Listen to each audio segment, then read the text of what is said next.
It's time for the Daily Stand Up Podcast presented by Agile Dad with your host, Lee Henson. Without any further ado, let's get started. Someone brought to my attention that large Scrum teams, or I should say teams in large companies versus teams in small companies, are structured different. And I thought it would be interesting to review an article that was recently published regarding this and to kind of give some context around what I've seen within large organizations and small organizations, having coached at both. So here we go. The article starts off with in large companies with many teams and multiple products, and they have assigned product managers for each product and own development teams of up to 20 people. The setup looks like this. Oftentimes, there's 7 product teams, no Scrum Master within the teams, and they use a setup that they call large-scale Scrum versus Scrum of Scrums that are used by other organizations. Okay, well, let's stop there for a minute. First of all, I have been in many large companies, and what I can tell you is this is not what I've seen. So the kickoff with multiple products and assigned product managers, okay, let's face the truth. Truth number one, organizations have, in general, more than one product or service that they're trying to deliver. That's just a way of life. It's just the way it is, and it will always be that way. World without end, amen, right? It will always be that way. But the truth is, organizations that are struggling to implement Agile are the ones that are trying to put too many of those projects or products in flight at any given time. They're not honoring WIP limits.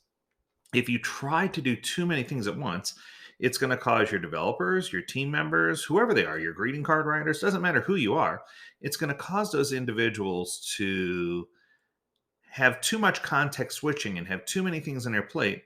And it's going to generate confusion. It's going to take up a lot of time, and it's going to cost a whole lot of money. So I guess what I'm trying to say is that it is critical for us right out of the gate to say the first issue is that the organizations that this person is mentioning are not limiting WIP. So let's start there. Number 2, the term product manager. Now, I don't care if you call it product manager, product owner, product evangelist. I don't care which term you use. The fact that this company had product managers, outstanding, as long as they understood the roles and responsibilities of a product owner and they were performing as such. But I do notice that many organizations, especially larger organizations, are starting to allow their best product owners to take on more than one initiative and have many product owners who are just taking on a single thing at one time. What we're seeing is that for products that really need to have the devoted attention of a single product owner, and the single product owner usually working on a very large product would have multiple teams that would swarm to complete those products. Now, keep in mind, the product owner is not governing the teams and really doesn't care which teams are working on it as long as the work is being completed. It's the Scrum Master's responsibility to govern those teams.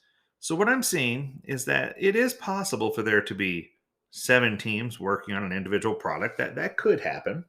Although the most I've seen typically is 6. I think 7 is a possibility. But the fact that it goes on to say there's no Scrum Master within teams. Okay, let's stop. So there is a Scrum Master, right? And oftentimes a Scrum Master can govern up to 3 teams. So what I'm feeling here is that this individual is hanging their hat on the fact that each team doesn't have their own individual Scrum Master. The truth is that is normal in large organizations. In large organizations, they have an Agile Center of Excellence or a Scrum Center of Excellence. They have Scrum Masters who are designated to work with more than one team. They have Scrum Masters that do govern up to 3 teams, and those teams swarm to work on products or projects as they need to. This creates an air of separation so that individuals on teams can focus their attention on working with one Scrum Master and build a relationship with that Scrum Master, and product owners can work with multiple Scrum Masters to seek additional help or to solve problems if needed or when needed. They go on to say the setup they use is often called large-scale Scrum or less. What I can tell you is what you just described up above is not less. What I just described is a much more factual picture of how less works. And no pun intended, but the website is less.works. But it's one of those things where the creators of less never had the intention to have no scrum master or have no scrum master at the team level. And they did say that the scrum master would span multiple teams, and they did air that as a benefit. And I agree with that. And I think that this is just being taken out of context. And Scrum of Scrums is a concept that he brings up here. Scrum of Scrums is more or less where you're trying to get coordination across multiple teams who are working on similar things, but they feel disparate because they're not having the right levels of communication, and they often have too many things in flight.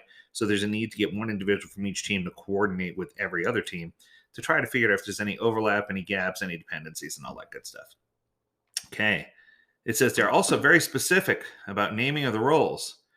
Engineering manager, who looks after the BA or data analyst, bridge, product managers or project managers, and engineers. In leadership within product, each track lane will have an EM, PM, and a director of product. Okay, I'm going to pause here as well. This is one of my big things that I push in my Agile 12-step program. The delineation of names affiliated with roles, I don't care. What I care more about is that the responsibilities have coverage. So I think the fact that we're calling out roles and we're calling out names and we're doing name calling and finger pointing instead of problem solving and addressing and identifying needs. And I think that in large companies, this does happen. So you got a point there. In large companies, I see them struggle with this.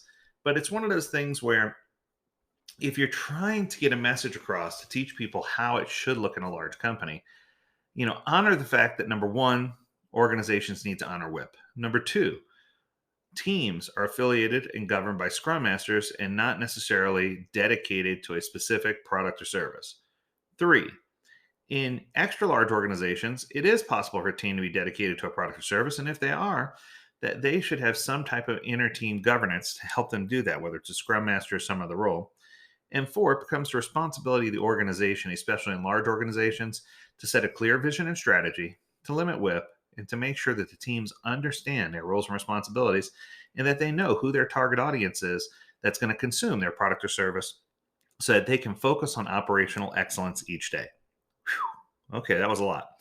In smaller companies, going back to the article, it says teams might look like this. It says 8 people, 3 front-end developers, 2 QA, 1 back-end database person. Small teams simply don't have Scrum Masters because they don't have budget. And some companies pile on Scrumban to bring in some extra chaos. Let's stop there. Scrumban is a completely good idea for many organizations, especially organizations where you have a services group that's receiving inbound tickets from other areas of the organization that they need to focus on, but they also have other items that come in that are enhancements or workflow items, enablers that are going to help them push forward in the future, delivering a product or service of their own, whether it's an internal product or service or whatnot. But I think that oftentimes Scrumban does get abused. And if that's the point you're trying to make here, I agree. It's just, once again, the presentation of how it came out didn't necessarily map to what's really happening. Also, the context of a team being 8 people, I always say 7 plus or minus 2, even though I know the Scrum guide says 3 to 9, I still stick with that original 7 plus or minus 2. And if you're doing that 7 plus or minus 2, 8 definitely falls in that range. But 3 front-end developers, 2 QA, 1 backend, that's 6. Unless you're counting the Scrum Master and a product owner 7 and 8, you're still not there. But it should be 8 people. But the thing that really disappointed me was this delineation or differentiation between front-end people who are doing and building the product or service and a quality assurance. That blew my mind. You need to have people who are a little bit gray, a little bit muddy, people who are not afraid to do a little bit of both. I should be able to write my code. I should be able to go do a peer review on one of my peers' code. I should be able to pair with someone and learn something new. I should be an extension of the team to help wherever is necessary in order to deliver something of value. This means that we will have cross-functionality. We will have cross-pollination. We will end up with T-shaped individuals instead of I-shaped individuals. I think the problem that this organization might be facing is once again related to WIP. If you have too much WIP going on, too many products or projects going on at the same time, your first barrier, your first thing that you'll throw up there is that we don't have budget for Scrum Masters because we don't have time to do things because we got to get things cranked out of the door. So we're going to make these teams small. We're going to give them designated specific things to do and try to whip things out using Scrumban. And that is just a poor approach. Instead, the approach should be understanding that a team backlog consists of enablers, enhancements, new features, other things they need to work on. But we should try to keep the team as specifically focused as possible because context switching is very expensive. But in small organizations, it's inevitable, and it does happen. The events are there. The events are there. The practice is there. Everything that normally happens is right on target. What we need to do is learn how to redirect attention and focus on the things that are important, help organizations have a better understanding of a clear delineation of roles and responsibilities, let them forget about the whole title thing, and honestly limit work in progress. And I think if you do those things, you're going to find success regardless of whether you're a small organization or a large organization. The trick is just keep things consistent and you will be successful. That's going to do it for today.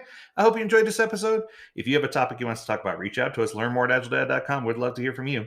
As always, we encourage you to stay healthy, stay well, and stay agile, my friends. Until next time, do take care.